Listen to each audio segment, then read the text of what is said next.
Après, ouais, je suis né ici, mais j'ai pas d'attachement particulier avec l'endroit où je suis né, tu vois. Comme je joue au niveau du métal, la voix est poussée à l'extrême, c'est pour ça que c'est crié, c'est pas pour faire du bruit, c'est pour considérer la voix comme un instrument et pas pour quelque chose pour communiquer vraiment au niveau du parler. Donc c'est pour ça qu'on dit ouais on comprend pas ce qu'il dit machin, mais on s'en fout un peu parce que l'ambiance te fait comprendre ce qui se passe dans la musique. Par exemple on a une chanson qui s'appelle When the Silence is Broken et c'est l'histoire d'un type dans une forêt qui se fait poursuivre et qui se fait frapper et qui n'a pas l'occasion d'appeler à l'aide parce qu'il est perdu au milieu d'une forêt et donc personne ne peut l'entendre. Et on comprend pas forcément ce que le chanteur dit, mais l'ambiance c'est vraiment au début très rapide et puis c'est vraiment très lourd, c'est le moment où le type s'enfuit et il essaye d'échapper à ses tortionnaires et donc il est dans une espèce d'espoir en même temps qu'être dans la peur et donc c'est un moment assez tendu et assez lourd. Et puis après, on part sur un moment plus rapide, donc ça fait comme une espèce de poursuite. Et on enchaîne vraiment sur un break super lourd, super lent, au moment où justement dans le clip, on avait pris un ami pour faire le figurant dedans, où vraiment on le tabasse, tu vois. Enfin, c'est le moment où il se fait choper et il se dit, à ce moment-là, voilà, ça sert à rien que je crie, personne ne peut m'entendre, tant pis, tu vois. Et il se fait marave. J'aurais aussi une question, est-ce que vous cherchez à vous politiser à travers vos morceaux ? Non, nous pas du tout. Mais la politique nous intéresse pas vraiment.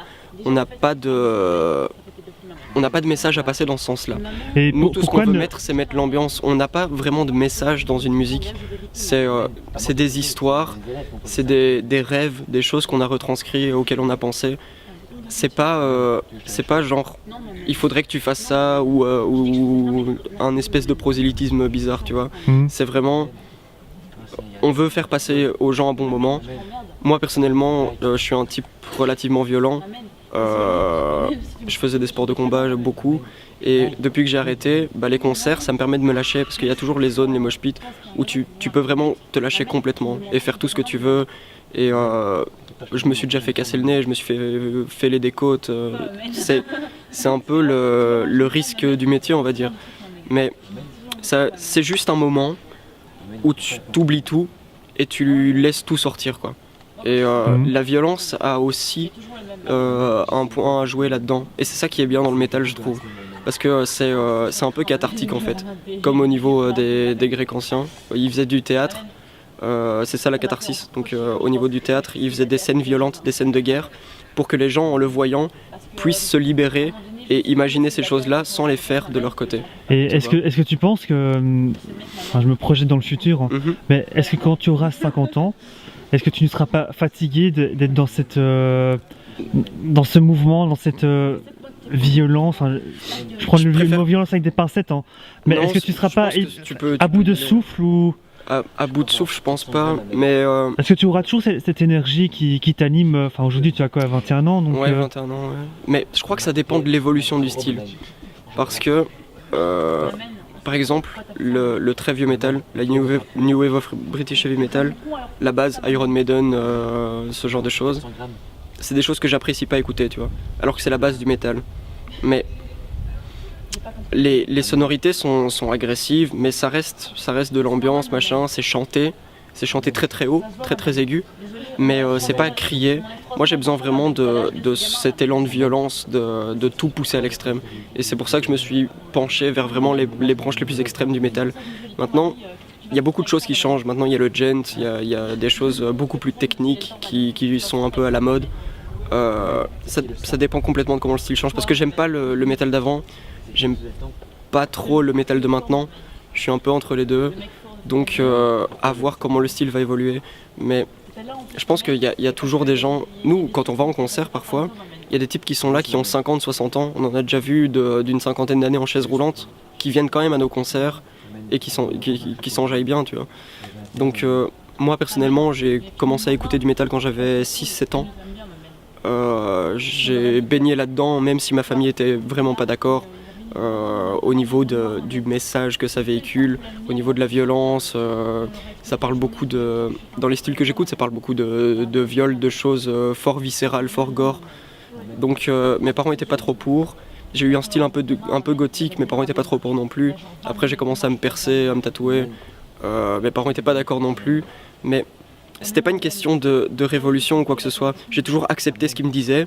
Je me suis retenu pendant un certain temps. Après, il y avait des choses que j'avais envie de faire et donc je l'ai fait.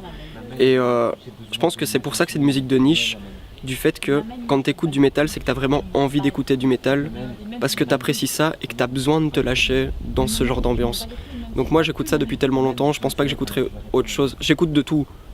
Mais enfin, quand je peux choisir, j'écoute du métal. Mais j'apprécie toute musique parce que je pense qu'au fond, je suis vraiment artiste et c'est ce que je devrais faire. J'aime le dessin, j'aime la peinture, j'aime la photo, j'aime la musique, j'aime tout.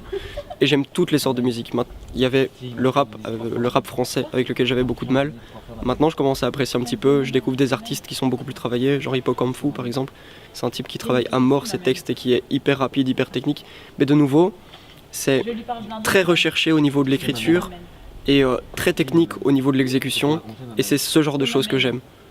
Donc les musiques commerciales qui sont très répétitives, où tu as 3 paroles et que les chants sont trafiqués entre guillemets, ça j'apprécie un peu moins. Les vieilles chansons à la Whitney Houston ou des choses comme ça, c'est des voix qui sont puissantes, c'est des voix qui sont hyper maîtrisées, etc. Ça c'est des choses que je peux apprécier. Tu vois, moi j'ai besoin de sentir le vrai travail derrière et de sentir l'implication. Parce que les musiques actuelles qui passent à la radio, j'ai l'impression j'ai fini un album il y a quelques temps, là ça commence à arrêter de sortir un petit peu, donc je rentre plus d'argent, donc il faut que je ressorte quelque chose, et alors ils composent tout comme ça.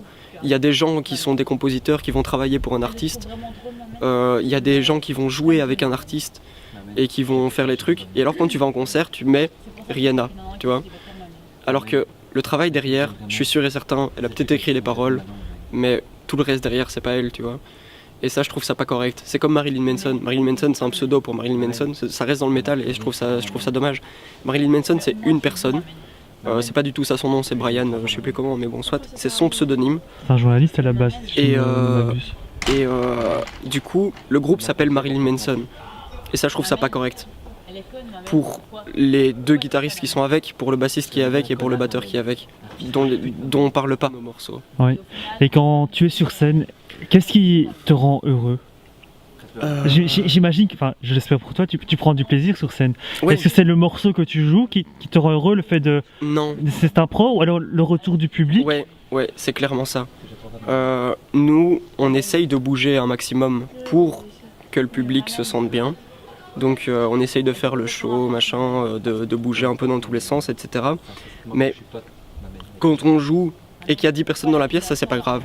S'il y a 10 personnes qui sont réceptives, ça nous fait plaisir. S'il y a 200 personnes qui sont là comme ça et qui te regardent, ça nous fait pas plaisir, même si on joue devant 200 personnes. Et qu'il y en a peut-être quelques-uns qui ont apprécié mais qui ne le montrent pas. Mais moi j'aime bien, justement c'est un style où tu extériorises beaucoup comme je disais tout à l'heure.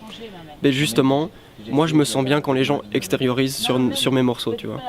Et donc du coup, quand je joue et que je vois que les gens bougent, que les gens même bougent un peu leur tête ou machin, que tu vois qu'ils ressentent quelque chose, ben c'est la seule chose qui est importante pour moi. Est-ce que c'est pas un jeu quand tu es sur scène, tu dis voilà, je suis sur scène, il y a des mecs qui bougent, et le jeu c'est de dire je vais les faire bouger un maximum. Ouais, si, ça c'est sûr.